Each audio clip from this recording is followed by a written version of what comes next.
અને સાથે જ આગળ વાત કરીએ સમાચારમાં મતદાનની સમયે ભાજપના મહિલા કોર્પોરેટરને ભાજપના જ કાર્યકર્તાઓએ છેડતી કર્યાનો આરોપ લગાવાયો છે। વડોદરામાં કમલાનગર મતદાન બૂથમાં છેડતીની આ ઘટના સામે આવી છે। મહિલા કોર્પોરેટરે પોલીસ કમિશનરને અસભ્ય વર્તન કરવાની અરજી આપી છે। મારો હાથ પકડીને અસભ્ય વર્તન કર્યાનો પણ ઉલ્લેખ તેઓએ પોતાની વાતમાં કર્યો છે। ભાજપના કાર્યકર સામે નામજોગ અરજી દાખલ કરાઈ છે। तो आ तरफ सुरेन्द्रनगरथी विगतो आवी रही है। पत्नीए ज पतिनी हत्या करी होवानी माहिती है। घरकंकासथी कंटाळीने पत्नीए हत्याने अंजाम आप्यो। ચોટીલાના મફતિયાપરા વિસ્તારની આ ઘટના બોથડ પદાર્થ મારી પતિને મોતને ઘાટ ઉતાર્યો। સુરેન્દ્રનગરથી આ ઘટનાના કેટલાક દ્રશ્યો પણ સામે આવ્યા। ચોટીલાના મફતિયાપરા વિસ્તારની આ ઘટના કે જ્યાં પત્નીએ જ પતિને મોતને ઘાટ ઉતાર્યો। બોથડ પદાર્થ મારી પતિને મોતને ઘાટ ઉતારવામાં આવ્યો। પત્નીએ જ હત્યા કરી હોવાનું સામે આવ્યું। હાલ સમગ્ર મામલે તપાસ કરવામાં આવી રહી છે અને સાથે જ પોલીસ દ્વારા હાલ વધુ આ મુદ્દે તપાસ કરી આગળની કાર્યવાહી પણ હાથ ધરવામાં આવી છે। બોથડ પદાર્થ મારીને પતિની હત્યા કરવામાં આવી હોવાની હાલ આજે પ્રાથમિક વિગતો છે તે સામે આવી રહી છે। વધુ જાણકારી પોલીસની કાર્યવાહી બાદ સામે આવશે। હાલ પ્રાથમિક વિગત એ છે ઘરકંકાસથી કંટાળીને પત્નીએ પતિની હત્યા કરી હોવાનું સામે આવ્યું છે। અક્ષય વધુ વિગત માટે ફોનલાઈન ઉપર સંવાદદાતા જોડાઈ ચૂક્યા છે। અક્ષય, વધુ માહિતી શું છે? પોલીસ દ્વારા કેવા પ્રકારની કાર્યવાહી કરવામાં આવી છે? જી, ચોક્કસથી વાત કરવામાં સુરેન્દ્રનગર જિલ્લાના ચોટીલા ખાતે છેલ્લા 24 કલાકમાં બીજો હત્યાનો બનાવ સામે આવ્યો છે। ગઈકાલે રાજાવડ ગામના યુવાનની હત્યા કરાયેલી હાલતમાં લાશ મળી હતી ને ત્યારબાદ ચોટીલા જે શહેર છે અને મફતિયાપરા વિસ્તારમાં પતિ પત્ની વચ્ચે કોઈ કારણસર ઝઘડા બાદ ઉશ્કેરાયેલી પત્નીએ કોઈ બોથડ પદાર્થ મારી અને પતિની હત્યા કરી દીધી છે અને આ મામલે હાલ ચોટીલા પોલીસનો કાફલો છે ઘટના સ્થળે પહોંચી ગયો છે અને મૃતકની લાશને તે ફોરેન્સિક પીએમ માટે મોકલી આપી અને તેની પત્નીની અટકાયત કરવાની કામગીરી હાથ ધરી છે અને કયા કારણોસર પત્ની દ્વારા હત્યા કરવામાં આવી છે તે પોલીસ તપાસની બાદ જ વધુ વિગતો બહાર આવે તેવી શક્યતાઓ છે। અક્ષય, આભાર માહિતી બદલ।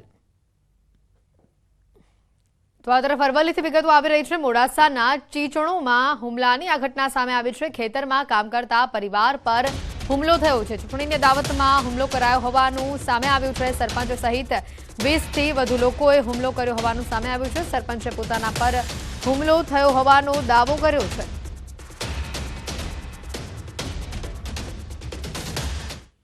તો આ તરફ અમદાવાદ પિરાણા ઘર્ષણનો જે મામલો સામે આવ્યો હતો, પોલીસે બંને જૂથની સામસામે ફરિયાદ દાખલ કરી છે। અસલાલી પોલીસે 35 લોકોની ધરપકડ કરી છે। પિરાણામાં ગોઠવાયો છે હાલ ચુસ્ત પોલીસ બંદોબસ્ત।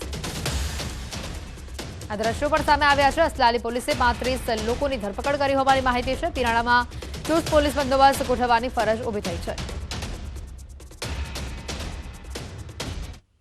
તો આ તરફ વડોદરામાં બુકાનધારી બાઇકર્સ ગેંગનો તરખાટ સામે આવ્યો છે। નિઝામપુરા રાજમહેલ રોડ ઉપર સવારે 30 મિનિટમાં 3 અછોડાની લૂંટ ચલાવાઈ છે। રાજમહેલ રોડ પર પ્રદર્શન મેદાન પાસે વૃદ્ધાના ગળામાંથી સોનાનું 3 તોલાનું મંગળસૂત્ર લૂંટી લીધું। નિઝામપુરામાં 10 મિનિટમાં 2 મોર્નિંગ વોકર્સને ટાર્ગેટ કરવામાં આવ્યા। આ ઘટનાના કેટલાક સીસીટીવી પણ સામે આવ્યા છે। આ જે બાઇકર્સ છે તેનો આ વિડીયો પણ હાલ સામે આવ્યો છે। તો આ તરફ હળવા મૂડમાં દેખાયા દિનેશ મકવાણા આગામી 12 દિવસ કૌશાંબી રહેશે અને ત્યાં પ્રચાર કરશે। ભાજપ તરફી મતદાનના દાવા સાથે જીતનો વિશ્વાસ વ્યક્ત કર્યો।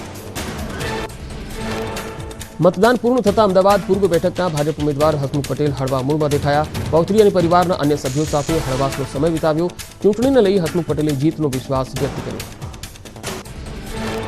મતદાન પૂર્ણ થયા બાદ બનાસકાંઠાના ભાજપ ઉમેદવાર રેખાબેન ચૌધરી હળવા મૂડમાં દેખાયા। 50 દિવસ સુધી રાત દિવસ પ્રચાર બાદ રેખાબેન રિલેક્સ મૂડમાં દેખાયા। રેખાબેને મતદારોનો આભાર માન્યો, સાથે જંગી જીતનો વિશ્વાસ વ્યક્ત કર્યો। ગૃહમંત્રી હર્ષ સંઘવી યાત્રાધામ અંબાજીમાં દર્શને પહોંચ્યા। શક્તિપીઠ અંબાજી મંદિરે હર્ષ સંઘવીનું સ્વાગત કર્યું। અંબાજી મંદિરમાં સિદ્ધિવિનાયકના દર્શન કરી ધન્યતા અનુભવી। હર્ષ સંઘવી સાથે મોટી સંખ્યામાં ભાજપના કાર્યકર્તાઓ હાજર।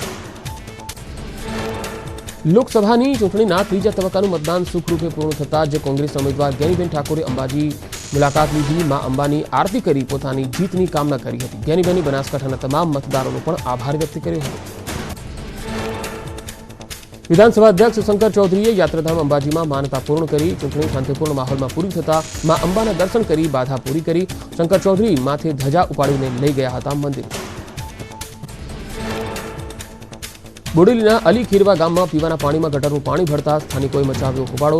છેલ્લા 1 માસથી દુર્ગંધવાળું પાણી આવતું હોવાનો સ્થાનિકોએ લગાવ્યો આરોપ. દૂષિત પાણીના કારણે લોકોને આરોગ્ય સંબંધિત સમસ્યાઓ થવાની સેવાઈ રહી છે ભીતિ. રાજકોટમાં પરસોત્તમ રૂપાલાએ પ્રેસ કોન્ફરન્સ કરી ફરી માફી માંગી. તેમણે કહ્યું કે મારા એક નિવેદનના કારણે આ ચૂંટણીમાં વિવાદના પ્રમાણો સર્જાયા. આખી એક ઘટનાનું કેન્દ્રબિંદુ અને કારણ હું રહ્યો છું. પંચમહાલમાં ન્યૂઝ 18 ગુજરાતના અહેવાલની ધારદાર અસર. ઘોગંબાના પાલ્લા ગામમાં બનેલા માર્ગ વચ્ચે વીજ ડીપી હટાવાઈ. મુખ્યમંત્રી સડક યોજના હેઠળ વીજ ડીપી હટાવ્યા વગર જ બનાવી દેવાયો હતો રોડ.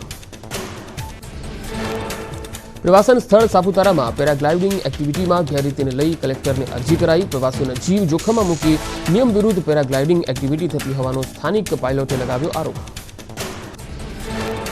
સુરતની તાપી નદીમાં જળકુંભીનું સામ્રાજ્ય ઠેરનું ઠેર. મનપાના કરોડોના ખર્ચ બાદ પણ જળકુંભીની સમસ્યા યથાવત રહેતા નાગરિકોમાં રોષ છવાયો. ગટરના ગંદા પાણી અને તબેલાઓનું દૂષિત પાણી સીધું જ તાપીમાં છોડાતું હોવાથી જળકુંભીની સમસ્યા હોવાની ફરિયાદ ઉઠી. એસ્ટ્રાઝેનેકા કંપનીએ પોતાની વેક્સિન બજારમાંથી પરત લેવાનો કર્યો નિર્ણય. એસ્ટ્રાઝેનેકાએ વિશ્વભરમાં તેની કોવિડ-19 રસીની ખરીદી અને વેચાણ પર પ્રતિબંધ મૂક્યો. એસ્ટ્રાઝેનેકાએ વર્ષ 2020માં ઓક્સફોર્ડ યુનિવર્સિટીના સહયોગથી કોરોના રસી બનાવી હતી, જેની ફોર્મ્યુલાનો ઉપયોગ કરીને સીરમ સંસ્થાએ ભારતમાં કોવિશિલ્ડ નામની રસી બનાવી હતી. થોડા દિવસ પહેલા કંપનીએ સ્વીકાર્યું હતું કે રસીની કેટલીક આડઅસર છે. દ્વારકાધીશ મંદિરમાં અક્ષય તૃતીયા ઉત્સવની ઉજવણી કરાશે. 10 મેના રોજ શ્રીજીની મંગલા આરતી સવારે 6:30 કલાકે કરાશે.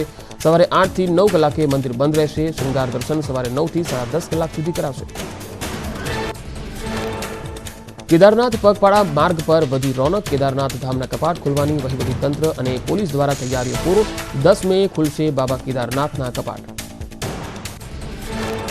પંચ કેદારમાં ત્રીજા કેદાર શ્રી તુંગનાથજી પણ પહોંચશે પોતાના ધામ. તુંગનાથ મહાદેવની ડોલી તેમના શિયાળુ વિશ્રામ ધામથી પ્રસ્થાન કરાયું. ભૂતનાથ મંદિરમાંથી કર્યું હતું રાત્રિ રોકાણ અને 10 તારીખે બપોરે 12 કલાકે શ્રી તુંગનાથ મંદિરના ખુલશે દરવાજા.